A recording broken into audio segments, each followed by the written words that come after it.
So throughout the symposium, we were able to connect with over 40 Two-Spirit folks from across Turtle Island.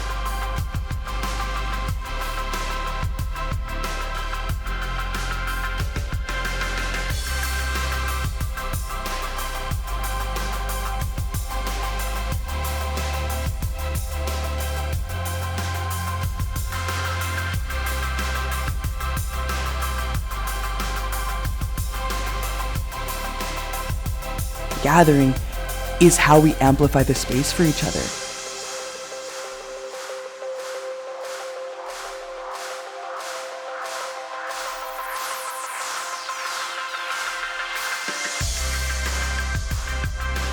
To let our Two-Spirit relatives out there know that they aren't alone.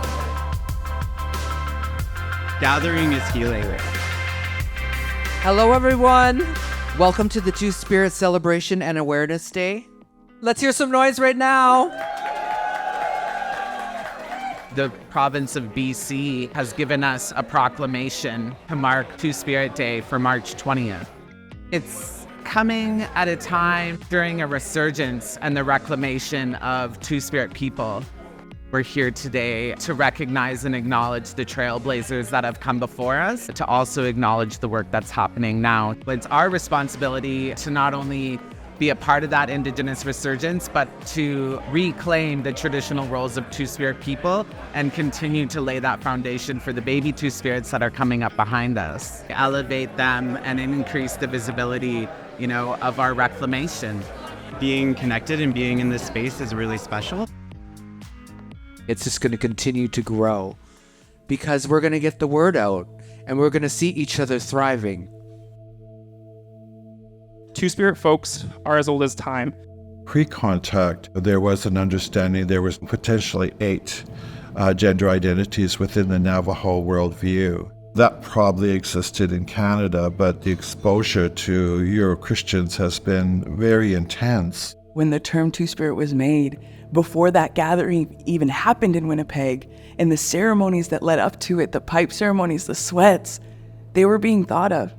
And 7 generations ahead were in people's hearts and in people's prayers so that we could find a space that they would feel welcome in. Not a space that has to limit them, but a space that they can build on as Two-Spirits. What we're able to do in that historical record is identify some of the words for trans female, like agokwe and ojibwe, which means a hidden woman. In Lakota, Dakota, Winkte would be similar, a man who lives as a female. In Navajo, the word is nadle, which is the transforming one. These pre-colonial contexts are much more sophisticated and complicated than Western thought in the 21st century. They're describing a multi-layered world, a reality of a spiritual realm, but also the physical realm and the social human realm. In the Indigenous community, in terms of that knowledge sharing, it's much more sophisticated than Western ways. It's usually transmitted through allegories or euphemisms, analogies and metaphors. It's not always literal. It is kind of more deeply described, and there's a reason for that. It really is to give space to the listener, right? The observer. We present gifts, we will sing songs, we will play drums. We do all of these protocol steps in that initial engagement. I work within federal corrections to sit with relatives, talking circles of healing and celebrating self, being seen, being heard, and being loved unconditionally. I don't have a fear that is blocking me anymore because I know that it's not my words per se. It's being available for the teachings from the Creator to share a message, to share a teaching, a reflection of so many of us that were discarded. I mentioned I wanted to explore that bliss that was possible, and I experience it today. It starts with gratitude, and it starts with the intent of being available to learn more. Sexuality is spiritual. My grandfather told me as Indigenous people, we are spiritual beings. When I was younger, I used to think that meant like our spirituality, our medicines, our, all of that. As I got older, I understood what he meant. It's who we are as people is within us. And I honor the ancestors that walk with me in my blood from the time that I entered this earth plane, though I didn't know that they were there for most of my life. I encourage everybody, even if you're not on your own nation, or if you don't know people from your nation to do a ceremony with, do a ceremony of the land where you're on. Do any ceremony. Every ceremony that you do will activate the blood memory that you carry of your own ceremony. You will begin to remember. It sits there. It's in us. Blood memory. And it's very, very real. It changes just by us being here and by us being who we are. That term Two-Spirit, just that you know it, just that you've heard it, just that you know it exists, that is proof that you are loved and you are prayed for. There's this other parts to us. During a sexual act, there's energies that are created that are spiritual. And I'm sure people with open minds have felt it, have sensed it. Don't let your love be framed by colonial and Western ways. For us, it was natural. There's no taboo. There was nothing dirty about it. But the church made sex dirty. It's not our place to tell someone else how they're supposed to act, who they're supposed to love, how they're supposed to be or exist in this realm. I've had my own journey with identity when it comes to the colonial world. People try to define us through their own colonial lens. I've always felt like an in-between person, in between genders, in between sexualities. I'm in between families. Such an important part of Two-Spirit identity is that we exist beyond those narratives. And as community members, we hold specific roles or specific gifts and medicines that our communities often don't even know that they need until we are there, sharing those things with them. Through colonization and through religion and a number of different things, sex was really stripped away from us as a core foundation. And we talk about spirituality, we talk about mental health, we talk about physical health, and we talk about emotional health, but we don't talk about sexual health, which I think is the kind of fifth component that is missing, and we need to bring back into our core foundation to be sexual beings. We cannot have conversations around health without talking about our sexual health, without talking about what does it mean to have a therapist, what does it mean to have an elder that we can talk to. Breaking down these barriers that were created for us. They weren't created by us, but they were created for us. As I'm learning these lessons that I've known in my body my whole life and applying it to my work as a nurse, it's completely changing the way that I help people, the way Two-Spirit people are able to bridge between the spirit world and the physical world, and the opportunity that we have to help people reconnect with spirit in their healing journey. And it's something that Western medicine often overlooks. They don't see addiction or problems with sexuality or problems with gender as spiritual potential opportunities. Learning about my divine gifts as a Two-Spirit person has helped me to be a better healer. To provide the tools for folks to make the choices that they want in the sexual realms. Maybe we need to see support as something different than harm reduction, whether it's treatment, whether it's prevention, whether it's testing, and really recognizing just how much control we can have over our own bodies to protect ourselves, which in turn protects our own community. An Indigenous woman who was working in her own community, and it was a rural and remote community, and I asked that question, what does harm reduction look like in those small towns? And she told us, we don't call it harm reduction, it's keeping our community safe. Settler colonialism is all around us. Cis-het patriarchy is all around us. I'm in the era of my life and my life cycle that I need people to stand shoulder to shoulder with me and push back against colonialism. Even within our own Indigenous communities today, we see people trying to police ceremony and saying, if you are born with a womb, then you need to wear a ribbon skirt. That kind of further causes harm to our Two-Spirit kin because they're looking at a person based on their body. We need to stop. I push back against the word ally. I'm looking for co-conspirators and accomplices and folks that are willing to leverage their whiteness and redistribute power and control, not from a hierarchical status, but from a consensus-based model with community and for community. I'm not actually here to perform Indian. I'm actually here to be Indigenous. And there's a lot of people that aren't represented yet. People that don't see themselves in the Resurgence movement. What does bringing them into our circle look like? Maybe we have to step back from some of the stuff that we've been holding on to. At the end of the day, we don't like to be told who we are. A lot of our young queer Indigenous youth, they felt like, oh, you have to go to ceremony, you have to use your medicine, you have to be like holier than thou, to use the word Two-Spirit. And they didn't feel like they were there yet, so then they created Indigiqueer. We're all family, we're all kin. I think there's places within us as Two-Spirit people that we haven't expressed yet. So it's really important that you go home, but you could also find home here in a ceremonial space. You got Two-Spirit kin, you have Two-Spirit ancestors, and they love you and they've prayed for you and they want you here. We really reinforced that connection to each other, as well as some beautiful words from an elder that were shared. Seeing you being you, I am more free to be me. So those words, thank you, goosebumps every time. Those words just truly reinforce why we're here, to support the Two-Spirits coming next, but also to our Two-Spirit elders and knowledge holders, so that we can heal each other and support each other by taking back that space. Not creating that space, we're taking this space back.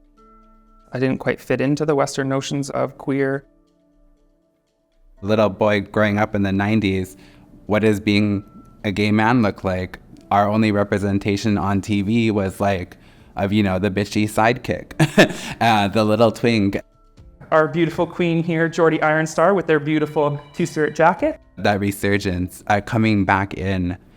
All of that work, that's stuff that I needed when I was younger. I'm grateful for who I am today and where I am today. Kinship is really the number one guiding principle. It's about taking people in and treating people like your family. It's rooted in our language as Nakota people. Reconnecting with my family, reconnecting with my kinship networks back home and the land, that really made it possible for me to engage in finding my spiritual home. Self-care doesn't always look so frilly and lovely. Sometimes it's crying with your kin in a circle because you struggle to be accepted in your home community. I remember when I first came out, I was really adamant and really firm in having this identity as a gay man. And as the years have gone by, I've really had a problem with how individually focused that identity is. For many years, I didn't even know what I was looking for. And so it was through reconnecting to culture and community that I have been able to find my spirit and find my purpose.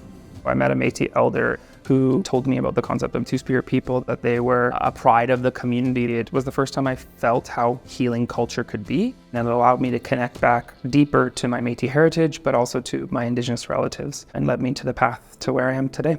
I found my community in Saskatoon. Jack Saddleback was like a really instrumental person in that, because the work that Jack was doing throughout Saskatoon was creating spaces for Two-Spirit people, not queer white men or like, you know, not predominantly like cisgender. It was for Two-Spirit people. Everybody comes into our lives whenever they do for a reason. When I go back into the colonial world that we live in, I'm not looking for belonging. I'm not looking for home, because my family, my kinship has given me that, and I get to put that with the mountains inside of me. Auntie Albert, like, and all of the people that we look up to, like, we're literally doing what they were doing at our age. That first event was a Two-Spirit powwow that we had at the University of Saskatchewan. That was the first event where I saw it wasn't just honoring queer people, it was honoring Indigenous queer people. My experience growing up was I was too brown to be accepted by the gay people, and I was too gay to be accepted by the brown people. Jack Saddleback pulled me in and he said, yeah, you can come help me with the round dance. That was all of me being celebrated. Now I'm working all across Turtle Island. Parents today should have courage, confidence, and faith in their children who come out as LGBTQ or Two-Spirit. We know it's not something new. It's a gift, and it's a gift that can affect the family in a positive way. So when a baby is born, we don't gender that baby. We understand that that spirit was sent here by Keith Manitou, and they come over here and they land in this vessel. Whether somebody is like raised within their reserve or if they're raised in the city, that's your blood, you know? To be two-spirited, you got one foot in this door and one foot in the other. That the Resurgence movement has given us this strength. It's given us a way to connect to each other. But what's the next step? And how do we get to that next step? There's no manual. We're still figuring out every day. To hear the stories from our elders who've survived the AIDS crisis, who've survived residential schools, who've survived, the multiple and myriad challenges, so that we can learn from their resilience, from their strength, from their beauty. Extended family is power. Authenticity and unapologetic truth is also something really sacred. If I can give any advice to younger Jordy or younger kids who are trying to fit in, it's just be your authentic self. And people will see that authenticity, they will see that resilience in you, and they will be attracted to that, and that's how you find your community. I attended my first gathering last year, and it was the most incredible space I've ever been in. The most welcoming, the most affirming, the most healing. Everyone was shining so brightly. There was so much beauty and talent and gifts and medicines on display from every person that I met there. There's so much freedom and excitement for the inner child to be just seen and heard. Being able to tell our stories and to see each other's shining brilliance. Two-Spirit spaces just love you and hold you, and they want you to just be the best version of you that you can be. When I'm in these sacred spaces, different stages of my life come in and receive the medicine that they need through story. And then it's like a coming home inside of myself. We need to sit down and talk and make healing and love not a stranger. It's a little bit of love for everybody and ensuring that everybody has a voice and a seat at the table. Indigiqueer, Indigitrans, and Indigintersex folks living. All of our wellness projects, all of our education projects, our language revitalization, our sovereignty projects, that is the end goal of all of them. I believe that our ancestors prepared for this time, the end of the disruption, and that they left us the knowledge and the tools for this time. So we are picking up that knowledge and those tools, and we're using them, we're applying them. It feels like love. It feels like that ceremony when you see all of your loving beings around you who create that goodness.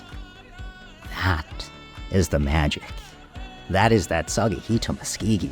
When we're here, it reminds us we're not alone in this work. And I feel my most powerful that I've ever felt. We don't have to hide who we are. Just let two spirits live.